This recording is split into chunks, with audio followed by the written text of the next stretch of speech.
Você entra na concessionária com a sensação de vitória. Ar-condicionado gelando, vendedor sorrindo, cafezinho e aquele Jeep Compass de R$180 mil brilhando como um troféu. Em 30 minutos você sai com o contrato na mão e com a frase que o Brasil repete como oração: eu mereço, eu trabalhei, agora é meu. Só que não é seu, é do banco. E o preço real não está na etiqueta, está no carnê. Porque no final esse carro de 180 mil vira R$260 mil. O mesmo produto, o mesmo metal, o mesmo volante. Só que você pagou 2 e levou 1. A sociedade te vende essa mentira com verniz de status. Financiar é inteligente, é normal, é assim que todo mundo faz. O sistema agradece. Porque enquanto você acha que está comprando mobilidade, você está assinando uma servidão de fluxo de caixa. E o mais cruel é que isso acontece em silêncio. Não tem sirene, não tem escândalo. Só tem um débito automático todo mês por anos drenando sua liberdade sem pedir licença. Nos próximos 20 minutos eu vou te provar com matemática e com lógica macroeconômica brasileira que esse sonho está custando a sua independência financeira e empurrando a classe média para a mesma armadilha de sempre. Trabalhar muito, possuir pouco e dever sempre. Vamos entender de onde vem esse veneno. O seu carnê de 260 mil não nasce dentro da concessionária. Ele nasce em Brasília e na engenharia financeira do crédito brasileiro. O Brasil tem uma taxa básica, a Selic, que é o preço do dinheiro no curto prazo. Ela existe porque a inflação, medida pelo IPCA e às vezes acelerada por choques capturados no IGPM, precisa ser contida. Quando o Estado gasta demais, quando a dívida cresce, quando o risco fiscal sobe, o Banco Central é obrigado a manter juros altos para segurar expectativas. Isso é o macro. Agora vem o micro. Você, na ponta, pagando o dobro por um carro.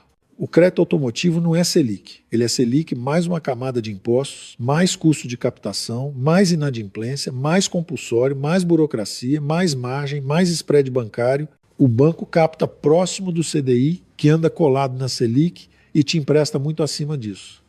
Essa diferença é o pedágio do sistema. E por que essa diferença é tão grande no Brasil? Porque o Estado disputa o dinheiro com você. O governo emite dívida o tempo inteiro, paga juros, suga liquidez e empurra o custo do capital para cima. O setor privado vira refém, a classe média vira garantia. E tem um detalhe político que quase ninguém fala. O carro financia a arrecadação em cadeia. Você paga imposto no combustível, paga imposto na peça, paga imposto no seguro, paga imposto no serviço, paga imposto embutido na própria taxa. O crédito caro não é acidente. Ele organiza poder. Ele transforma o cidadão em pagador recorrente, previsível, domesticado pelo boleto. Você acha que comprou um bem? Na prática, você assinou um contrato que prioriza o banco antes da sua família. E aqui entra o paralelo que dói, mas você precisa encarar. O INSS funciona como um sistema de repartição. Quem trabalha hoje paga quem já se aposentou, com a promessa de que alguém no futuro vai pagar a sua. Isso depende de demografia favorável e de confiança eterna no caixa do Estado. Quando a população envelhece e a conta não fecha, as regras mudam, o benefício perde poder de compra e a promessa vira ajuste.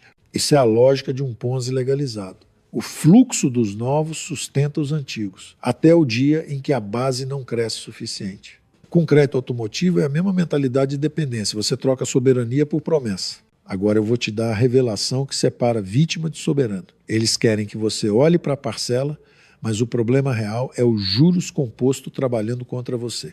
Essa é a big idea. Não é o carro, não é o vendedor, não é o sonho. É o mecanismo invisível que transforma tempo em punição quando você está endividado. O mesmo juros composto que enriquece quem investe em Tesouro Selic, CDB de banco sólido, fundos atrelados ao CDI ou até mesmo uma carteira bem escolhida de FIIs e ações, destrói quem financia. O Brasil é um país onde o dinheiro tem preço alto porque o risco é alto e porque o Estado é pesado. Então o tempo é caro. Se você está do lado do investidor, o tempo te paga. Se você está do lado do financiado, o tempo te cobra. E ele cobra todos os dias, mesmo quando você está dormindo. Você trabalha 8, 10, 12 horas por dia. O juro trabalha 24. Quando você financia um carro caro, você está fazendo duas apostas ruins ao mesmo tempo. A primeira é achar que sua renda futura é garantida, estável, protegida contra inflação e desemprego. Não está. A segunda é achar que o carro é patrimônio. Não é. Carro é despesa com depreciação. Ele perde valor com o tempo e exige manutenção. Ou seja, você está pagando juros de um ativo que se desmancha. E o grande truque psicológico é que o sistema te entrega o prazer agora e empurra a dor para depois. A assinatura do contrato é rápida, emocionante e socialmente validada. E o custo real vem em parcelas longas, monótonas, cheias de pequenos encargos que ninguém lê. Só que não são pequenos. Somados, viram o seu ano perdido. A partir daqui, eu vou abrir o capô dessa máquina e mostrar a matemática da destruição. Você vai ver porque 180 vira 260. E o que isso rouba de você em 5, 10 e 20 anos. Vamos abrir a conta, sem poesia, como um CFO faria.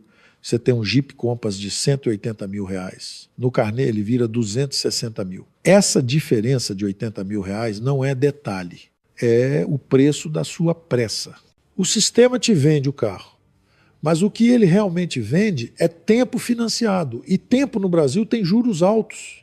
Comece pelo básico. 260 mil menos 180 mil dá 80 mil reais de custo financeiro direto. 80 mil. Isso é mais do que muita gente consegue juntar em anos. Só que aqui você entrega isso ao banco como se fosse taxa de serviço, como se fosse inevitável. Não é inevitável, é escolha. E escolha ruim.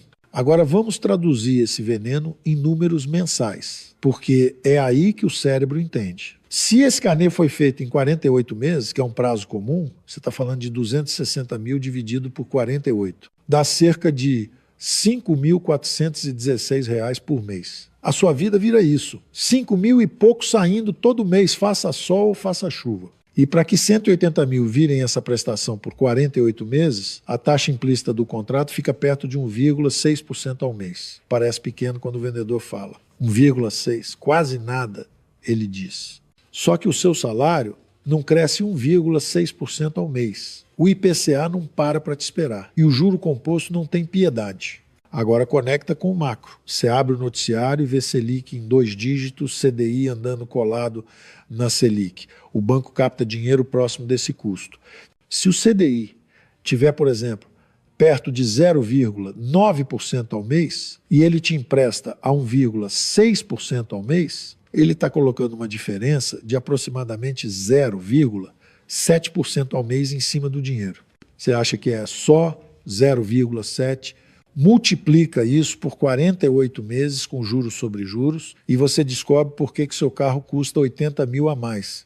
Esse spread é o imposto invisível da intermediação num país com risco fiscal alto, inadimplência alta, burocracia alta e um Estado que suga liquidez o tempo inteiro. Você não está financiando só o carro, você está financiando o custo do Brasil. Agora vem a parte que a classe média finge que não existe: imposto e depreciação. Carro no Brasil já nasce caro porque vem carregado de tributos na cadeia.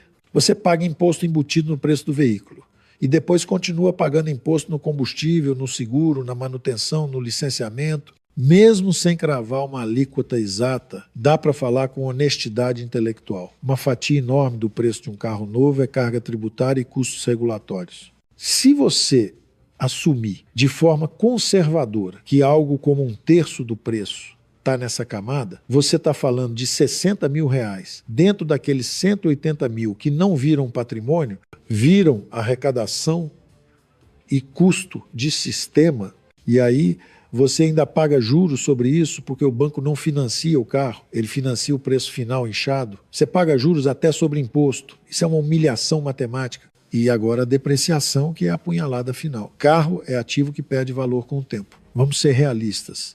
Um SUV desse porte pode perder algo como 12% no primeiro ano, depois 10%, depois 8%, depois 7%. Em 4 anos, você está com um bem que pode estar valendo perto de 120 mil reais. Ou seja, ao final do financiamento, você pode ter pago 260 mil por um objeto que o mercado precifica perto de 120 mil. Você pagou 260 para terminar com 120. A diferença não evaporou.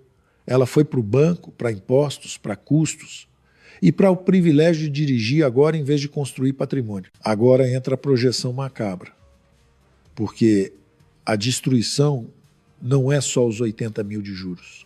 O crime maior é o que esses 80 mil poderiam virar se estivessem do seu lado, trabalhando em tesouro direto, em um bom CDB atrelado ao CDI, em uma carteira disciplinada. Vamos colocar um número plausível para uma taxa mensal ligada ao CDI em período de Selic alta, algo como 0,9% ao mês. 0,9% ao mês dá por volta de 11,5% ao ano nominal. Não é promessa de milagre, é o básico do Brasil quando o juro está alto. Se em vez de entregar 80 mil ao banco, você tivesse esses 80 mil investidos a 0,9% ao mês, em 10 anos esse valor vira aproximadamente 234 mil reais. Não porque você trabalhou mais, mas porque o tempo trabalhou para você. Em 20 anos, esse mesmo 80 mil vira perto de 687 mil reais. Esse é o tamanho do roubo invisível. Você acha que está perdendo 80 mil, mas na verdade está queimando uma semente que poderia virar quase 700 mil com disciplina e tempo. E agora o custo de oportunidade mais brutal de todos, aquele que separa a vida da vítima da vida do soberano.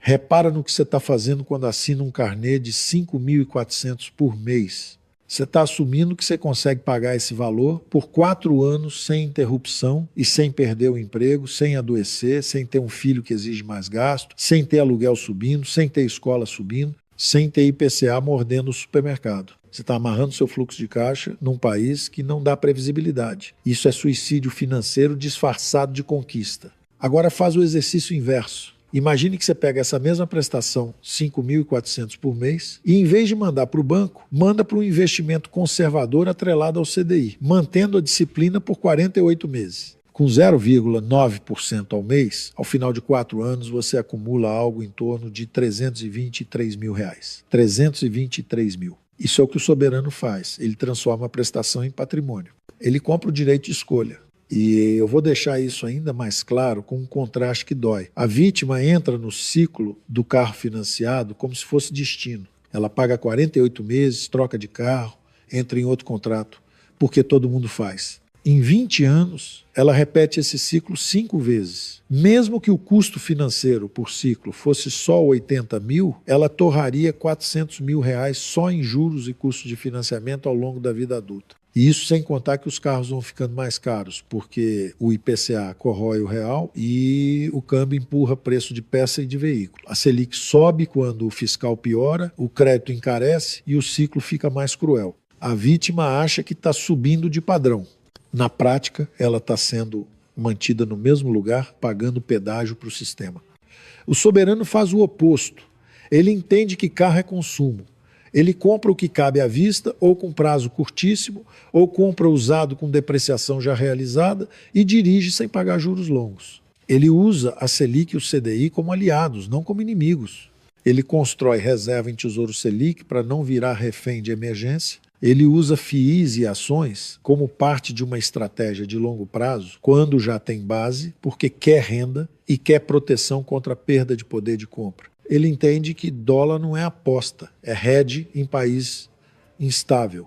E, principalmente, ele não conta com o INSS como pilar. Porque o INSS é um sistema de repartição pressionado pela demografia, que depende do fluxo dos novos para pagar os antigos, e quando o fluxo não sustenta, o Estado muda a regra, empurra a idade, reduz benefício real. Isso é um Ponzi legalizado na lógica, mesmo que tenha carimbo oficial. O soberano não terceiriza futuro para um caixa político. O mecanismo do financiamento é simples e perverso. Você troca a liberdade futura por conforto imediato. E no Brasil, com juros altos, inflação te cutucando o tempo inteiro, esse tipo de troca quase sempre termina do mesmo jeito. Você trabalha para pagar o passado, não para construir o futuro. O JIP não é o problema. O problema é a matemática do contrato e o seu hábito de aceitar o preço do dinheiro como se fosse normal.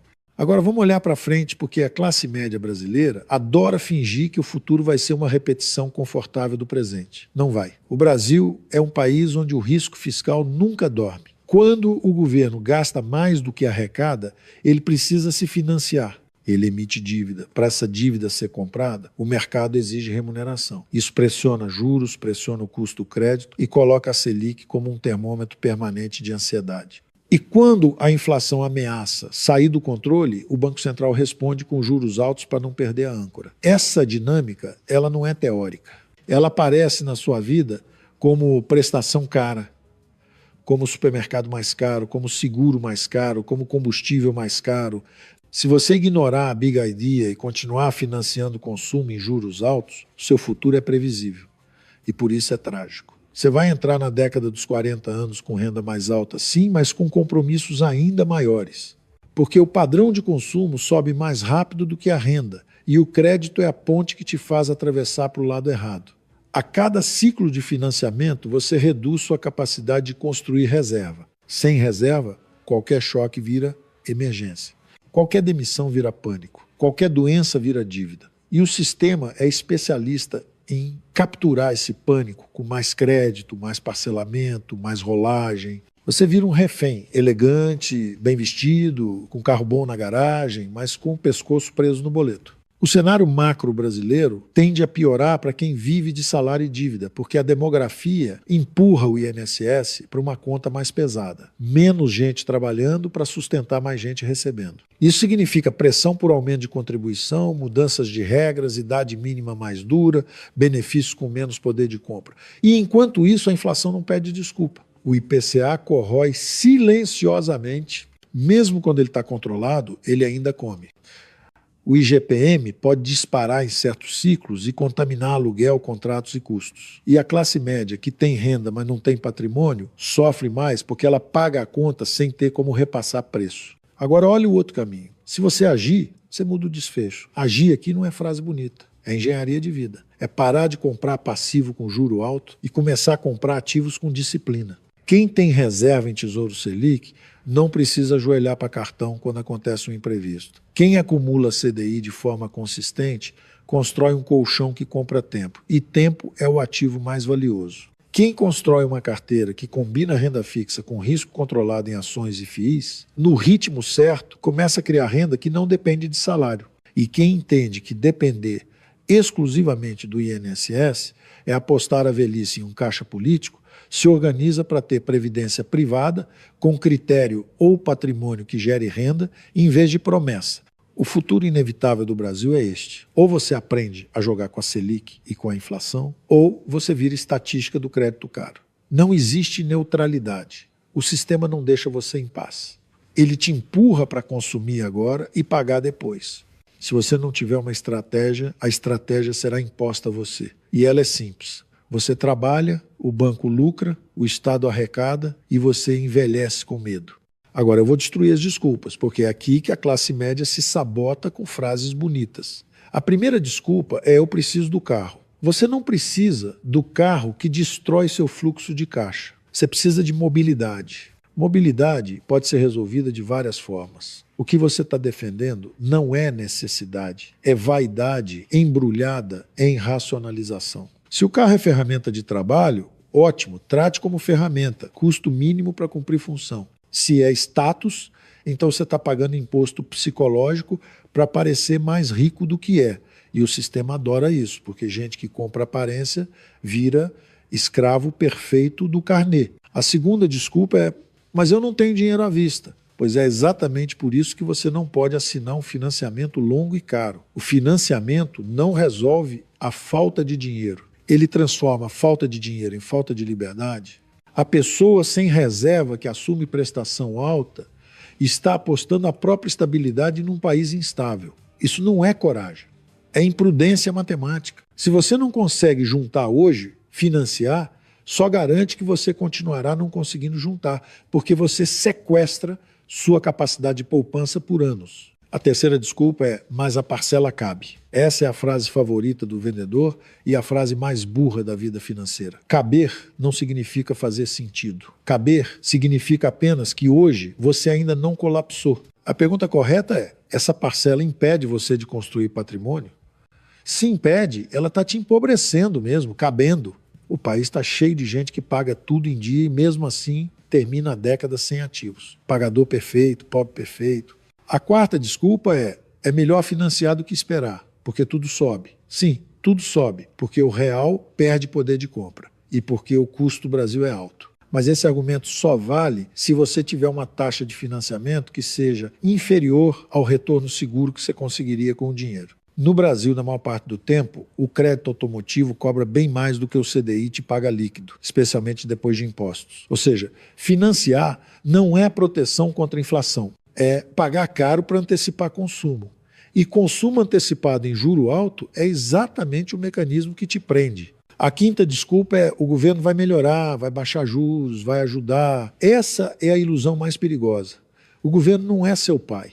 O governo é um aparato que precisa arrecadar e se financiar. Quando ele ajuda, ele escolhe grupos e empurra custo para o resto. E na hora de apertar, ele sempre aperta quem é formal, quem paga imposto, quem não pode fugir. Esperar salvação estatal é suicídio financeiro lento. É o mesmo erro de quem confia no INSS como plano de vida. O INSS depende de fluxo futuro de contribuintes e de decisões políticas. Isso não é ativo, isso é promessa. E promessa não paga mercado nem plano de saúde. A verdade é simples. Você não precisa ser rico para parar de fazer besteira, cara. Você precisa ser disciplinado. Disciplina é dizer não para o carro que te escraviza e sim para o plano que te liberta. É trocar a dopamina do agora pela soberania do depois. O sistema vai tentar te chamar de exagerado, de radical, de chato. Ótimo. Ser chato financeiramente é como você fica livre. Então aqui está o veredito, sem anestesia. Existem dois caminhos e você já está em um deles. O primeiro caminho é o da vítima elegante. Você financia o carro de 180 mil e paga 260 mil. Você repete o ciclo, troca de carro, troca de dívida, mantém a prestação como parte fixa da sua identidade, você trabalha para sustentar o passado, você vive com a sensação de que nunca sobra e quando o tempo passa você descobre que o patrimônio que deveria proteger sua família não existe. Aí você olha para o INSS como tábua de salvação, justamente quando o sistema de repartição está pressionado, com regras mudando, benefício perdendo poder de compra e o Estado te lembrando que promessa política não é contrato com a realidade. Esse caminho termina em independência. O segundo caminho é o do soberano. O soberano entende que juros compostos são uma arma.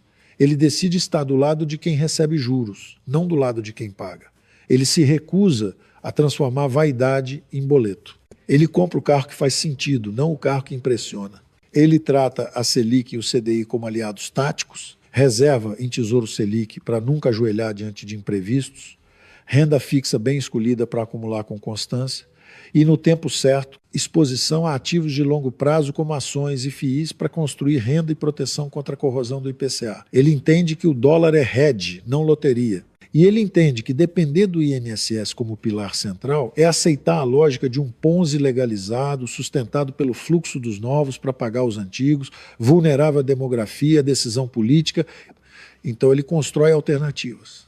Agora, a ordem de ação clara e executável. Se você está com financiamento caro ou prestes a assinar um, você vai fazer o seguinte, você vai comparar no papel o custo total do carnê com o custo total de comprar um carro mais simples à vista ou com prazo curto e vai calcular quanto você consegue direcionar por mês para investimento atrelado ao CDI. Se a diferença mensal não for virada em aporte automático, você não entendeu nada. Porque a liberdade não vem de evitar a dívida, ela vem de transformar a parcela em patrimônio. Se você insiste em dirigir um carro que te cobra 5 mil por mês, então você está declarando que prefere aparência à soberania. E eu não respeito isso.